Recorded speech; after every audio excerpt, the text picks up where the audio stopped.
Olá, bom dia. Nós vamos a nosso assunto muito importante, que você precisa entender pelo menos o básico quando se fala a respeito de questões tributárias e aquilo que está envolvido na igreja, né? Nós temos algumas confusões, né, que são geradas e às vezes a falta de conhecimento, né, daquilo que está dentro das leis ou aquilo que é uma garantia, né, constitucional às igrejas. Tá? Então, prestem bastante atenção, o material está também em PDF no portal.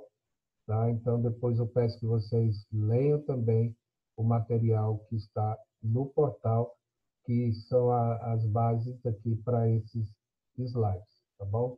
Vou baixar aqui a imagem, mesmo que vocês queiram me ver, mas só vão ouvir a voz. Então vamos lá.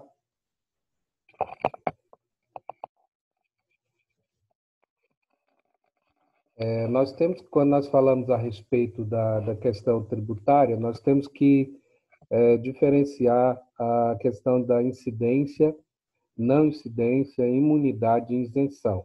Isso é extremamente importante para que a gente possa discutir até essas questões da igreja. Vocês sabem bem e têm ouvido nos noticiários cada dia mais essa é, sempre uma tensão em volta da questão da imunidade às igrejas e sempre nos debates, tá, para que se derrube algumas questões. Só que na questão da imunidade nós sabemos que é cláusula pétrea, né? Portanto é constitucional e aí teria que ser feito por meio de emenda constitucional. Mas a incidência aqui é a ocorrência do fato gerador em concreto, tá? Então lembre sempre disso. Incidência é a ocorrência do fato gerador. A não incidência é a ocorrência de fato tributariamente relevante. Por exemplo, vamos dar um exemplo da questão da igreja. Digamos que há alguma situação que a igreja faça e que, de alguma maneira, ela é como se fosse, talvez, as ofertas para algum determinado fim, né? Mas isso tudo já está, claro que já está dentro da imunidade, mas são situações que a lei não contempla, tá? Situações que não tem como ter essa incidência, é um fato irrelevante. A imunidade é a hipótese da não incidência tributária constitucionalmente qualificada, tá? Então, isso é uma garantia constitucional. E a isenção é uma hipótese de não incidência tributária legalmente qualificada. Na maioria das vezes, a isenção, como ela está ligada à lei, ela está dentro das questões de município. Né? Então, a igreja, por exemplo, ela é isenta de IPTU, né? Mas isso você tem que fazer todo o processo na prefeitura da sua cidade. Tá? Então, você vai perceber ali algumas coisas que a igreja ela possui. Também a questão do IPVA, se o carro tiver no nome da igreja, tiver algum veículo que sirva para os fins da igreja, ela também tem a isenção do IPVA. Um comunicado aqui importante é que, com respeito aqui ao não pagamento de tributo, então vocês precisam memorizar. Quando for isenção, isso está ligado à lei, tá? A imunidade, ela é uma questão constitucional, né? Então, a isenção, ela está, por isso que de cidade a cidade, estado para estado, tem algumas diferenças, tá? Então, tudo isso está na questão da isenção. Tanto é que em alguns lugares já ouvi falar que igrejas consigam até questão da iluminação, né? Essas taxas de iluminação, porque isso está dentro da isenção no município ali, mas na maioria dos lugares não, tá? Então a imunidade ela cobre, a igreja ela tem a arrecadação, então não incide ali o imposto em cima daquilo que a igreja arrecada, mas a igreja ela paga água, energia, e todas essas taxas, né, municipais. A imunidade diz respeito à igreja, não a questão ao prédio, né, predial, né? Portanto, aquilo ali está dentro das questões do próprio município. Então, para que fique bem claro, a Constituição ela dá imunidade, a lei anistia, isenção e remissão, tá? Então, por isso que há as diferenças de cidade para cidade, de estado para estado, porque se for isenção, remissão ou anistia, tudo isso está de acordo com a lei do próprio lugar. Quando nós falamos de imunidades tributárias, aqui, segundo o STF, são cláusulas pétreas, tá? Já que não se pode excluir direitos e garantias individuais, né? Atinge apenas impostos, não todos os tributos, né? Há exceções, né? Por exemplo, a contribuição previdenciária, né? Entidades beneficentes de assistência social, elas precisam fazer. Isso é o caso do pastor, né? Ele precisa contribuir, né, com a previdência, ou os funcionários que tem na igreja. A contribuição previdenciária também na incidência nas receitas decorrentes de exportação e taxas, tá? Isso tudo dentro do artigo 5º, tá, ok? Então, tudo isso está dentro das questões aqui da imunidade, né? Não atingindo todos os impostos, né? Então, aqui, para que vocês lembrem dessas siglas, né? O CID é a Contribuição de Intervenção do Domínio Econômico, e essa é a emenda constitucional. As principais imunidades, então, dentro do artigo 50, a imunidade recíproca, imunidade para templos de qualquer culto, que nós vamos nos atentar a esse, imunidades para partidos políticos, entidades sindicais de trabalhadores, instituições de educação e entidades de assistência social, e imunidade de imprensa. Dentro da lei, contempla tudo isso aqui. Claro que para os fins da nossa disciplina, nós vamos nos ater à imunidade para templos de qualquer culto, tá? São situações, então, que prestigiam valores constitucionais e inafastáveis. A imunidade recíproca, ela diz respeito à questão de União, Estados, município, Distrito Federal, que não pode cobrar imposto uns dos outros, né? Visa garantir o pacto federativo, e o texto constitucional menciona imunidade sobre patrimônio, rendas e serviços, mas para o STF deve-se dar interpretação ampliativa à expressão, afastando qualquer imposto. Imunidade intergovernamental recíproca. Aqui dentro daquilo que agora é o nosso foco, nós vamos perceber a questão da imunidade dos templos. O objetivo é garantir a imunidade de culto ou de crença. Postura de neutralidade do Estado, quando diz com respeito à religião. Isso nós sabemos bem, que o país é laico, mas, ou seja, sem religião oficial, e aquilo que nós vimos sempre, se não me engano, foi o Lícito Guimarães, que disse que o Estado é laico, mas ele não é ateu, né? O Estado é laico, mas não é ateu. E é aquilo que há algumas confusões que a gente vê direto aí. Até a proclamação da República, 1889, o catolicismo era a religião oficial no Brasil e existia uma espécie de césaropapismo, né? A escolha de sacerdote, bispo dependia do aval do imperador. Atenção, desde que não sejam ofensivas à moral e aos bons costumes ou à segurança nacional. Quando se, de alguma maneira, por exemplo, religiões que atentam contra algumas questões que se envolvem em crimes, né? Por exemplo, isso não pode ser, não ter a garantia. Esse último ponto aqui, penúltimo, aliás, que eu disse, vocês viram na disciplina de capelania, né? Vocês viram que até hoje permanece esse tratado, que nos postos, né, de capelania militar, o último posto sempre é ocupado por um bispo da Igreja Católica.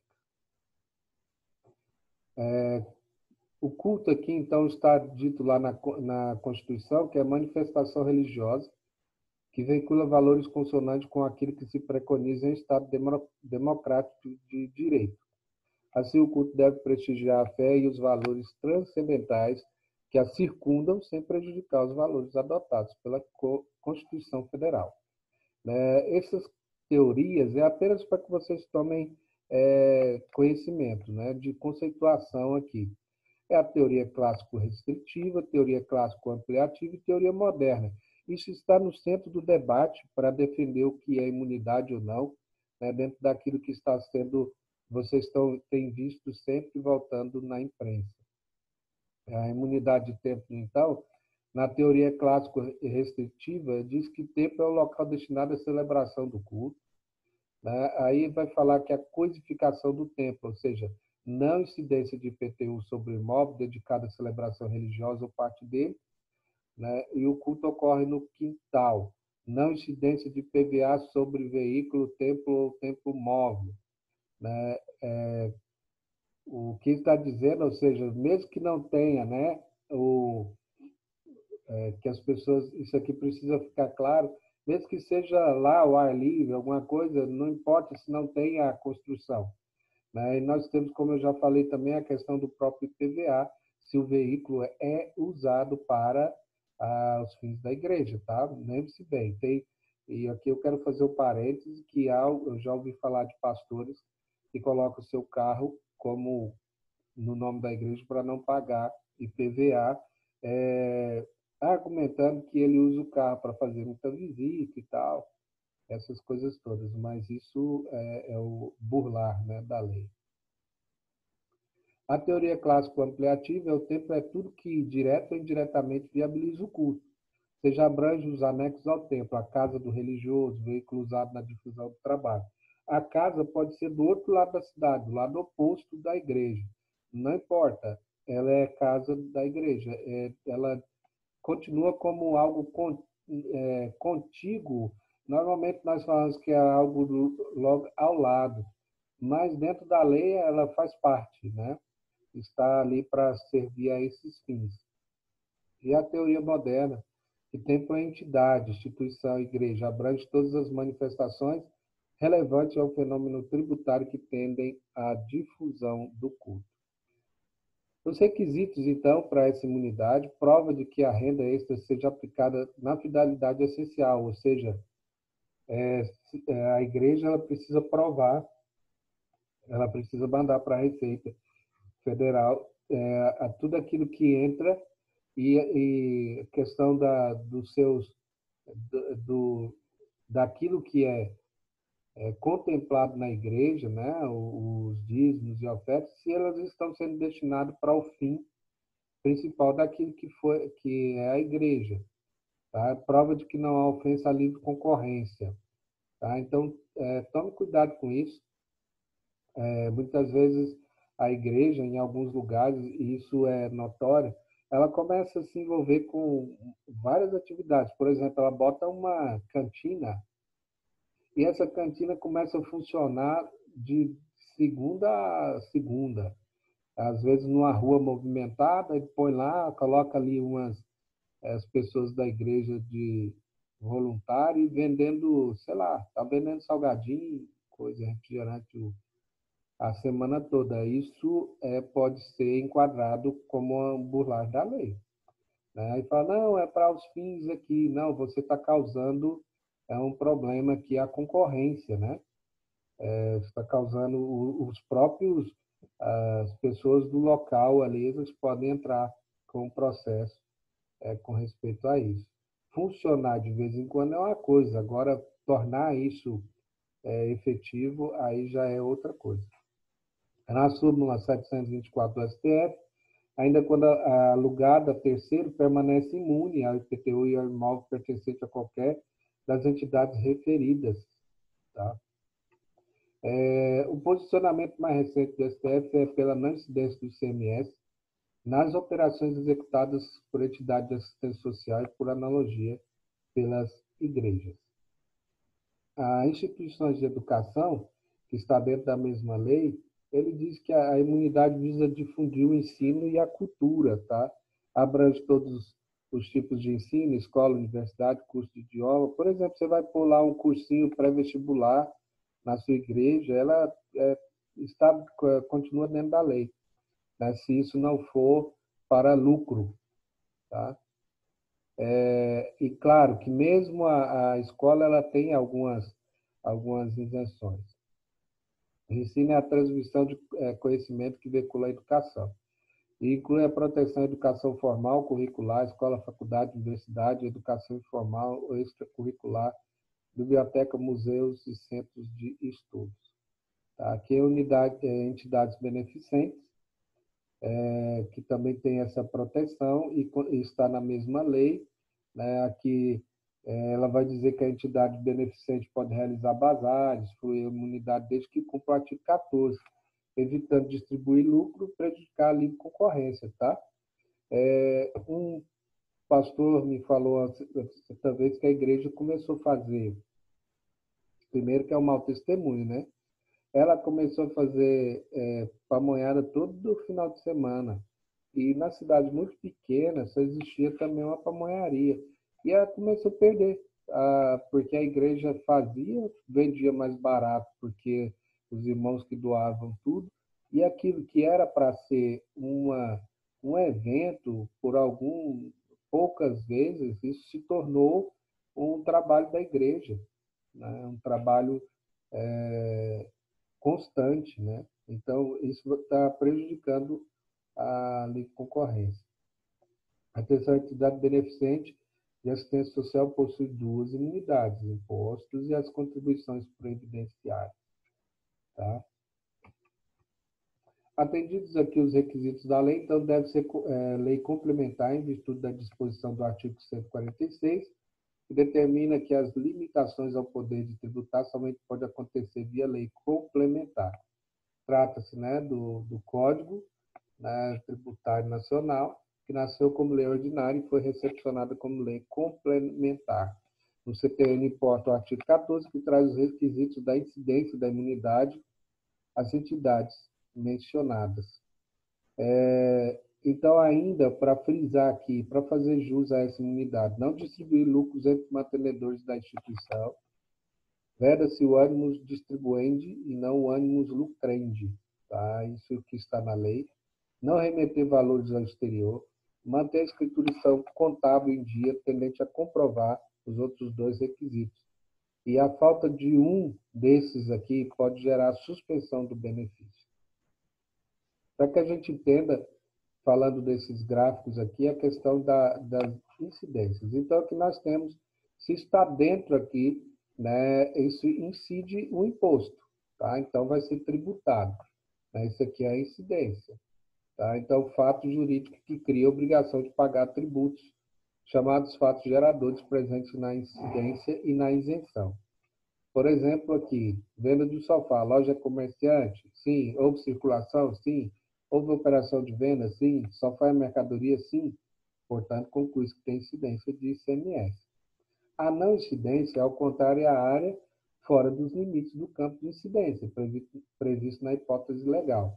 Fatos jurídicos que não criam obrigação de pagar tributos, mas que podem ser transformados em fatos geradores pela competência residual da União. Ali não há fato imponível, logo não há obrigação tributária.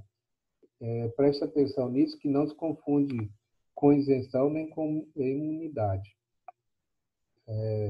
Você vai ver aqui a incidência e o imposto, e lá em cima a não incidência. Não tem um fato gerador. A isenção, então, ela situa-se no campo da incidência, mas ali, contudo, conta-se legalmente dispensado do recolhimento do tributo. Quer dizer, o fato em si é tributável, mas a lei, e somente a lei, dispensa o pagamento do tributo. Dessa forma, o fato gerador ocorre, só que a lei dispensa. Né? Por exemplo, o hortifruti granjeiro, né? Que ela tem essas isenções. E aqui no gráfico, para você entender. Todos esses pontinhos amarelos seria a incidência. Só que acontece uma lei que cerca esse determinado ponto, como nós citamos ali do hortifruti granjeiro, e concede a isenção. Tá? Então, ele está dentro do fato gerador, mas ele foi beneficiado pela isenção. Outro exemplo, vocês viram há uns tempos atrás, o fogão, linha branca, né? A loja comercial, sim, houve circulação, sim, houve venda, sim, houve fogão, mercadoria, sim. Portanto, conclui que tem incidência de ICMS, só que o governo isentou o IPI. Então, ocorre a venda isenta de IPI e o comerciante deverá emitir a nota fiscal. Tá? A imunidade, então, é a não incidência determinada pela Constituição Federal, dirigida tanto ao sujeito como ao objeto. Na imunidade constitucional, a incidência não deve ser cogitada pelo legislador, portanto, nem sequer ser expressa em lei, não ocorrendo por conseguinte o fato gerador. No gráfico, para você entender, de novo, você tem do lado de fora a não incidência, você tem dentro do pote aí a incidência e a isenção, há uma barreira, então, que é a imunidade, e do lado de cá é um obstáculo, então, à tributação, que não há tributação. Só para concluir aqui, de acordo com Borba, o simples fato de estar no texto constitucional faz com que se trate de imunidade, não interessando a denominação dada pelo Constituinte, que muitas vezes chama de isenção não incidência, que há no texto usando essas palavras como sinônimo, né? Mas a gente precisa diferenciar bem para que a gente entenda aquilo que a igreja se situa.